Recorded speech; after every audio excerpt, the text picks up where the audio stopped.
It wouldn't be, I guess it wouldn't be accepted with the title of the new norm if we didn't bring into the debate and the conversation the matters of technology and what technology is doing to us in our built environment and in our world. And I'm here to introduce our next speaker. By the way, I'm Paul Honegriff. I'm a 2015 Sloan and part of the hosting class. However, our next speaker, who's a business colleague and a great and dear friend, is an award-winning entrepreneur and technology pioneer. One of the only ones in this program that is not a Sloan or not a faculty. Steve has spent 5 years each working with software development and sales with both the Lotus Development Organization and Microsoft Corporation. 2005, he relocated to Europe and founded a company called Living Planet with the mission of creating and bringing to the market an advanced smart city technology through their creation of what they call the urban operating system. It's a fundamental backbone that creates a link to everything. Living Planet is leading Living Planet is leading the evolution of the Internet of Things to edgeless computing. Our own company, my property development company, has joint ventured with Steve on 2 projects, one in Birmingham and one in London, in terms of the implementation of that within the built environment. It's really fascinating. The company is a member of the UK Government Smart City Ministerial Forum. It advises the Clinton Global Initiative on Smart Cities, as well as the Singapore Government's Internet of Things Board. The company has won numerous awards, including the Best Investment in High Tech in Europe from the World Investment Conference, the Technology Pioneer Award from the World Economic Forum in Davos, and the Business Internationalization Award from the UK government. Of recent, Steve and the company at Living Planet have been the case study for a published book by the Harvard Business School called Building the Future.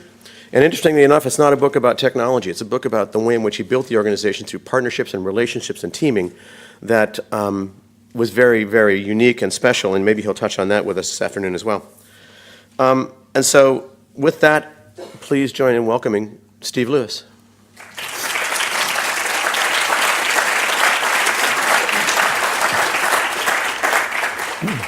Good afternoon. Hopefully my mic is on. So I've got quite a lot of topics to cover this afternoon, and I'm going to try to do so without rushing through everything. As a little bit of background, I'm a software engineer. I started my life actually playing soccer, or football, as you guys might call it. And then through illness, I ended up transitioning my career into my hobby, which was electronics and software from quite a young age. I actually didn't go to college, self-taught, and then heavily mentored throughout my whole career, and I think it set the stage for many of the philosophies and the ethos of our company and the relationships we try to build. Also importantly, I'm 50 now. I've been in the software engineering industry since I was 17. Worked for principally US firms, which has also colored my view and my attitude to solving problems, I think mostly for the better. But there's also some observations, and having worked around the world, that I think regional, cultural differences sometimes bring really interesting outcomes, as well as create very significant challenges if we don't address them. And especially in Europe, that's very much the case. We started our company with a basic thought.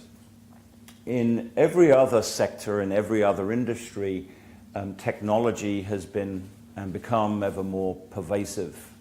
And yet in the way we build the environments in which we live, whether they be cities, towns, and suburban places, we have rarely used any of the advances from any other sector. And it's not just technology, it's philosophies and how we think about things. Best practices that are commonplace in the manufacturing sector have yet to be implemented in the construction and development sector. And I thought that was sort of interesting. And secondly, when you look at the development market, if you combine all federal and all defense flows, the development industry is the largest single untapped market, representing trillions and trillions of dollars every year. And so it's sort of interesting that technology had never really taken hold in it. The last piece of our thinking was, well, if we were to bring technology to that space, what were its principal objectives? And it couldn't just be simply make it go better or faster. because cities are organic places where people develop hope and aspirations, and so we had to think about the economic, the social, and the environmental aspects. And we started for a period of 2 years studying what we might do before we ever wrote a line of code. We traveled the world looking at other people's best practices in shipbuilding and in submarine manufacturing, in aircraft, in automotive, and a whole bunch of related fields, and started to figure out just how screwed up we were in building things. About 40 to 50% of everything we build is waste. And when you think of the knock-on effects of that, the unintended consequences, obviously environmental, but also we build things and we make choices that cause the social fabric of society not to function incredibly well. At this point, when we were looking at how technology might converge with urban environments, we started to look around the world to see what else other people were doing. And at the time in 2006, 2007, frankly, there wasn't a lot going on anywhere other than a lot of smoke and marketing. And so we started to develop a model. And that model began with some thinking about how do we think about the development of cities if we were building them over again? What do we learn from history? What are the different contexts? How do we think about land use and geology and the environment that sits around it? How do you take care of the things that have to interact with it? How does society function? How do people interact? How do they learn? How do they live their lives? How do we improve a quality of health and a whole bunch of related things? That project called PlanIT Valley was the beginning of our very sincere research that has taken us through today and will continue for many years. At that point, when we began that program, there wasn't a line in our business plan to go build a city.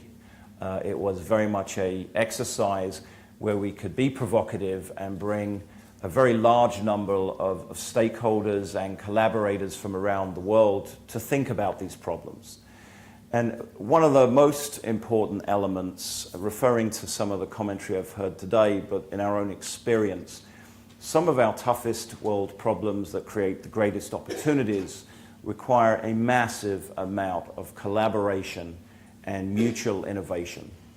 We can't get there solving all of these problems on our own. We have to build networks of networks of networks. Those networks involve microbiologists, sociologists, anthropologists, guys who think about civil engineering, guys who pour concrete. Other people who worry about electronics and software like we do. Some of them are thinking about nanotechnology and quantum physics, and some are thinking about artificial intelligence. We have to work with architects, master planners, city planners, governments, policy administrators. Everybody has something to say, not least the people that live in these places and working them and call them home. So it's a complex problem of innovation, audacious innovation. We were very lucky at that time to be approached by some professors at Harvard. One who ultimately wrote a case study that is taught at Harvard, looking at the business model behind our approach. And the other was a 6-year case study with Amy Edmondson, a professor at Harvard known for organizational dynamics, and her co-author, ultimately Susan Reynolds, who was a journalist. But we had a very intimate experience with these guys. We had PhD students stay with us, as did their professors. And over 6 years, I think we've gone through every success, every failure, and embarrassing moment together. The book that they wrote, we did not have any editorial right over other than to correct things that were factually incorrect. But it's probably one of the only books I've seen in the tech industry that talks about the path from startup through to market participation and looks at the complexity in getting there when you're tackling big ideas. Anyway, I'm going to whip through the next things because I want to give you some idea of the scale of some of the challenges. The Machiavellian quote here from The Prince is probably the most apt. Because you're not only dealing with technological issues, you're dealing with social issues. The reason that we didn't used to recycle water in space is because astronauts didn't like sitting across from the guy who'd just gone to the bathroom drinking a cup of tea and wondering where the source came from. That was a social challenge in adoption of technology. And the same applies to political. when you start to disrupt and you start to enable, you cause different ways and flows that people interact and learn and share community together. And so you end up with pressures pushing back on you and creating that change that are some you can imagine and some came out of nowhere and you have to work through them. Cities are really tough things. They're really complex. The information we get from them is extremely messy. It's highly distributed. Most of it's happening in real time. We look at a piece of data and we frequently forget it's connected to other pieces of data, and teasing apart the meaning from it is incredibly tough, and most of us try to oversimplify in our industry, especially the tech industry. We get data from everywhere. A colleague earlier who was talking about the information age, while I don't disagree with his entire theory, the information age just started, in my view, because what we are able to sense today is a rounding error of what we can sense and anticipate in processing moving forward. And I'm going to give you some examples in a moment. The volume of that data is immense. And I'm not a fan of the big data crowd. That's just a lot of warehouses of data servers storing information that will never be used. There are more discrete ways to look at information. But we're looking at no longer just a few different types of sensors. Most of us have got one of these. We've got 5 or 6 sensors or actuators in here. In cities, we are looking at billions and billions of things giving us data. And moreover, we're working on a project that's been running probably 2.5 years now, Mike, right, roughly, biology, where we're looking at the convergence between digital systems and biological systems, both for sensing and also control, actuation, what biology can do for us. So we get a really complex world, digital, biological, and sociological. And when you get that data, you've got to make sort of fairly speedy decisions some of the times, whether it's an autonomous vehicle or a pacemaker or somebody needing an insulin shot, or whether it's just the weather is changing and I need to shut some vents on some buildings. A lot of those things happen very quickly, and some things take a little bit longer. Sometimes you can't automate everything because you need human intervention to make a crucial decision when it touches somebody's health or life or safety. So we think about these problems in cycles. I'm going to go back through time just a little bit. The box in the top left-hand corner is a picture from the Hubble telescope. It was launched in 1994. It's looking back at billions and billions of our former history. It's a big sensor, and it just happens to deal with light and light frequencies extremely well. It knows how to stay stationary in the air, to go point at things, and to take the wobbling out and other effects that you get in space. But quite a sensitive beast, and improving all the time through additions in software and bits of equipment.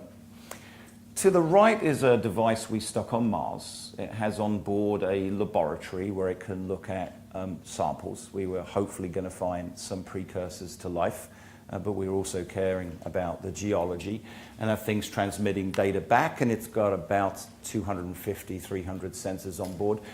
The one on the right is actually taking a sense of methane loss in San Francisco. Small number of sensors on a small number of taxis moving around during the course of a few weeks. The peaks represent how much natural gas is leaking out of the city. And of course, San Francisco gets jiggled a bit because of the geological faults and geological instability. But about 60% of all the natural gas that goes into San Francisco today comes out of the ground. And the reason we're looking for methane is because it's mixed with natural gas so that you can smell it if there's a leak. Down here, this is being mapped on Google Street View, so we know where it's coming out of the ground and how to go fix it. The next one is looking at humans acting when there's a fire, and we're looking at human behavior, and it's quite interesting. Right-handed and left-handed people do very different things, but they both scream. The right-hand side is looking at the use of microbes where we can start to direct them to do some things for us. And we've got to know what they're doing, and so we build a method to sense what a microbe is feeling and digesting and touching, and then tell it what to do. In this case, we've taken Tetra Pak, which doesn't digest in the ground, which you get your milk in and some other goods, perishable goods.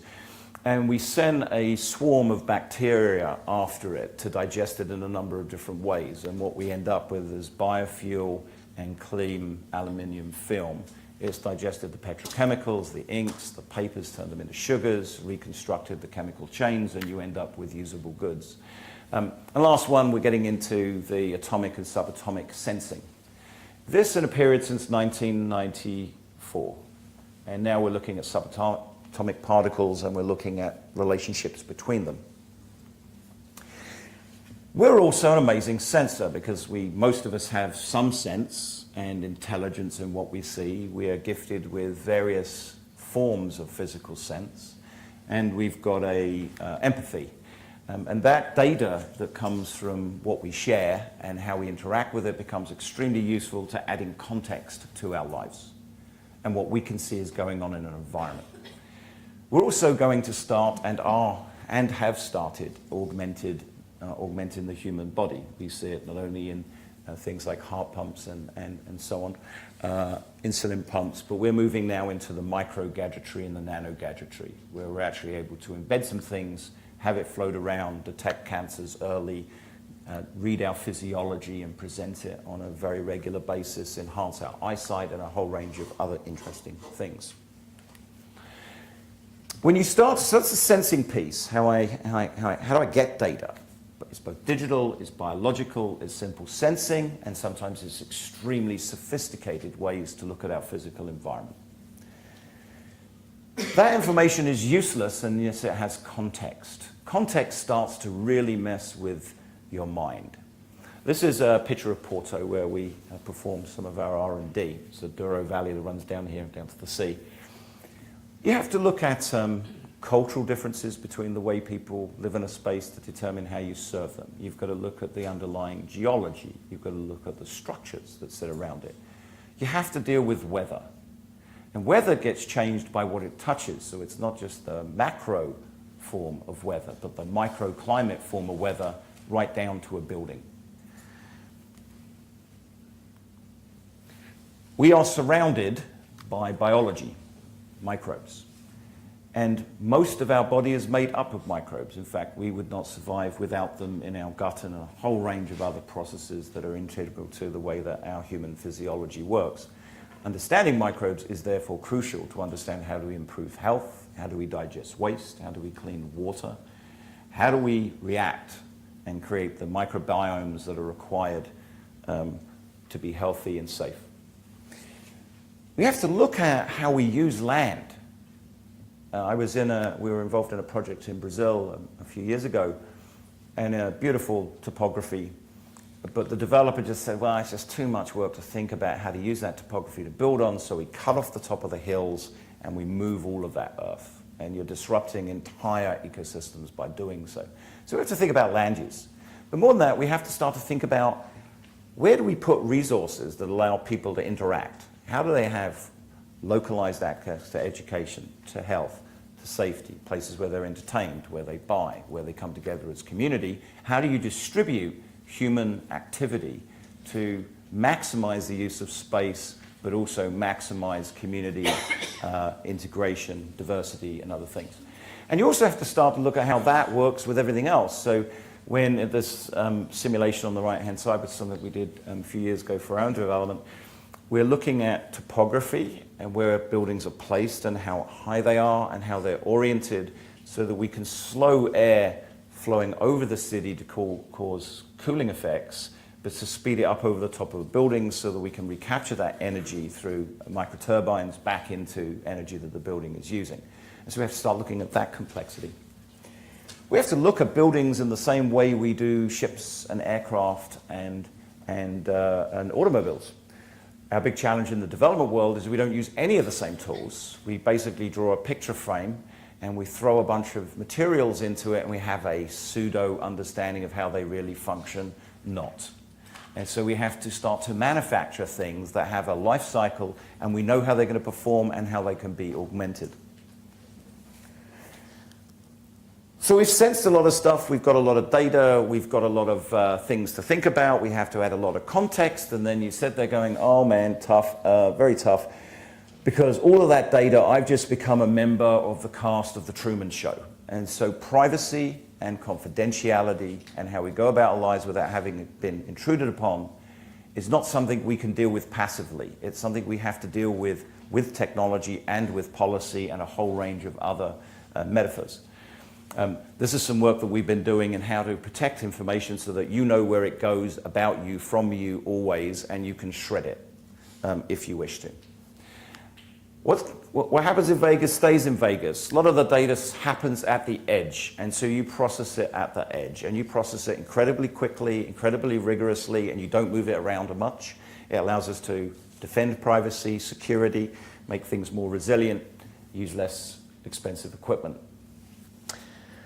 We have to use some really clever modeling. We have to create pseudo versions of the world, and they have to be very accurate. And so we're using different forms of math, whether it be Schrodinger or Einstein, or whether we're using evolutionary math and we're using epigenetics to think about futures. We have to learn and we have to forget a lot. Evolution does. Traits in genetics are lost over time, and those that survive for good reason are naturally selected and we move forward. Computing has never done that. It never forgets. And so we've been building technology that says we've tried these things, we've seen how it evolves, we can look forward to the future and the generations of things to come, and we're going to start forgetting some things because we have to. We have to create a relationship between all moving things. It's sort of complex. It's you and I and the room and the bees and everything else in between. We then have to make decisions. What do we do with the information that we have, the knowledge we just acquired? We have to make decisions. What do I act on? And I've got to be able to make those decisions very quickly. That person wandering along could be immediately ill, and do we intervene? Do they need an intervention? Do we leave them alone and send them a note from their doctor? We have to look for surprises, things that we didn't expect were going to happen that will end up hurting us, and whether it be environmentally, whether it be our physical security, whether it's a child crossing a street and a vehicle's approaching. And we have to find much more interesting and intuitive ways to access all of that information, because it's too much information for anyone to digest, so you have to start to parcel it out in new and interesting ways.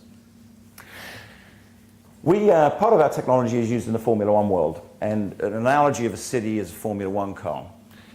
Bunch of pieces, parts, it comes together, you've got an autonomous vehicle that is dealing with things in nanoseconds. But it's being influenced by the driver massively, and so how does that human interaction go with the autonomy?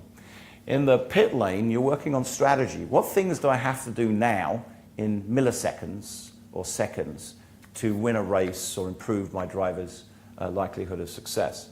But at the same time, in milliseconds, back at the manufacturing plant, you start redesigning things. And so between every Formula One race, they're designing about 3,000 new car parts, and every year a whole new car.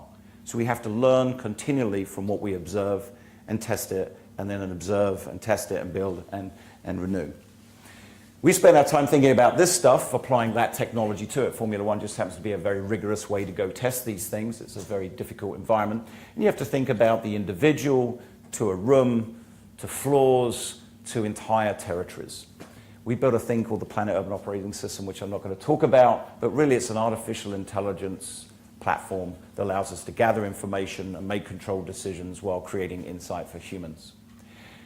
A couple of examples. We're all familiar with apps. If we were looking at the number of apps available on the smartphones today, there's about 1 million across the main categories of smartphones. But they're touching 6 or 7 things mostly. In a city, we're talking about billions. It creates many more ways to enhance human life and support. We have projects at Birmingham Children's Hospital where here we're measuring remotely the physiology of children in the ICU, and are making decisions about therapeutic gains where we're really understanding the individual patient very quickly and understanding minute things in physiology that matter to increase the likelihood of survival and full recovery. We're working on other forms of applications with other third parties where that information starts to come to you when you need it so that you're not overwhelmed in it. So, I'm going to show one thing and then I'm going to conclude and take some questions. This is an example of just how far we've come. Could I just borrow you a minute, Paul? So this is just an application on my phone. I'm going to point at you. Can you just put your face in the box somewhere there? So what I'm doing actually is scanning Paul right now. And in the left-hand side is his heart rate, and the right-hand side is his breathing in real time. And it's immensely accurate. And here we're using a camera, and every time his heart beats, his face flushes minutely. We pick up the capillary surge, and then every time he opens his esophagus, we pick up muscle movement. Extremely powerful application, but gives you some idea how this world comes to us in some meaningful ways. There was a commentary earlier in the first session. Julian made a thesis, I suppose, and he described organizations really in sort of three categories. Bureaucracy, everyone boo, meritocracy, where I think many people sort of center towards, and then adhocracy. Living Planet's business has grown out of these two buckets. We have people who had to move around our business, like Mikey, who came out of school, knew nothing about many of the roles he had to take in the company, but was smart and had to learn extremely quickly because we had to be decisive because we were tackling 800-pound giants in the market and only had so much cash to work with. We have to focus on action, be really decisive, and oftentimes in the absence of information. When you're defining a product 10 years before somebody knows they want one, you don't have all the information you need. You've just got to work on some of the best knowledge you have in sort of estimating, guesstimating, and having a set of testicles or the equivalent in getting there at the right time. No disrespect to the ladies in the room. But also, you can't have a top-down model or a bottom-up model. You have to have an environment where everybody gets to contribute their ideas. We have guys who started out in electronics or materials processing who have become experts in microbiology and nanotechnology. We've got guys who've come from software who've had to understand anthropology. We've had to, one, be very diverse in our skill set, but also be open to the barriers. We've got both experts and people who become experts or knowledgeable in fields over time by cross-pollinating, not just in our company, but the vast array of people that we work with, both in research and in industry and elsewhere.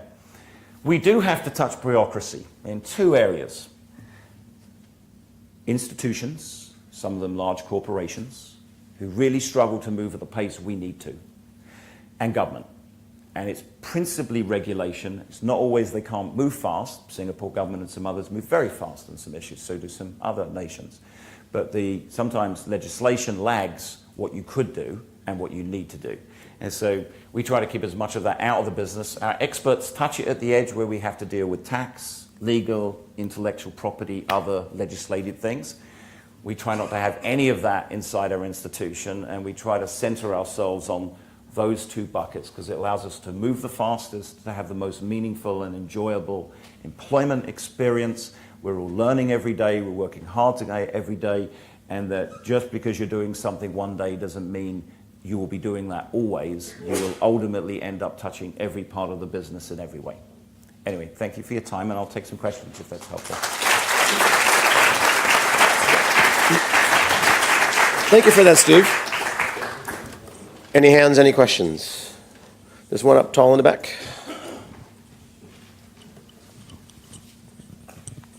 Thank you very much. As we know, there is a lot of thrust to urbanization, particularly in the developing world. The country where I come from, there's a lot of conversation about building smart cities. Okay, so we do understand that digital infrastructure has to come and sit on physical infrastructure.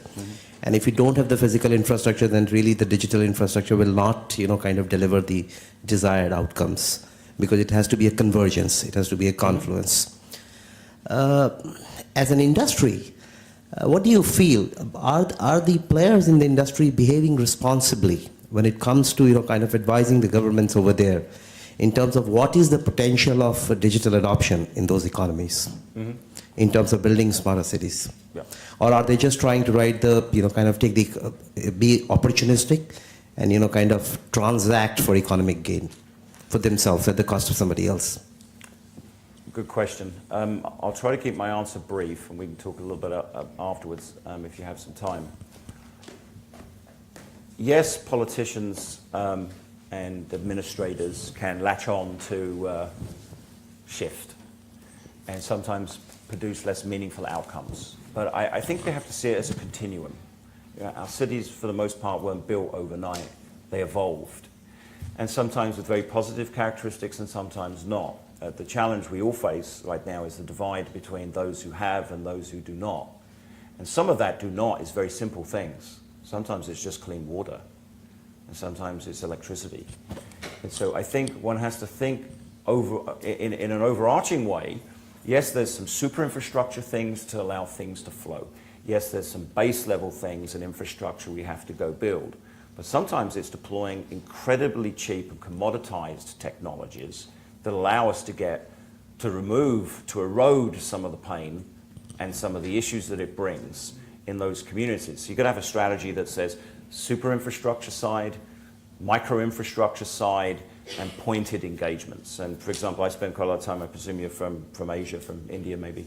But when you look at the maternal death rates and the death rates in children in those areas, principally it's driven by lack of clean water, not dealing with sewage, and no refrigeration.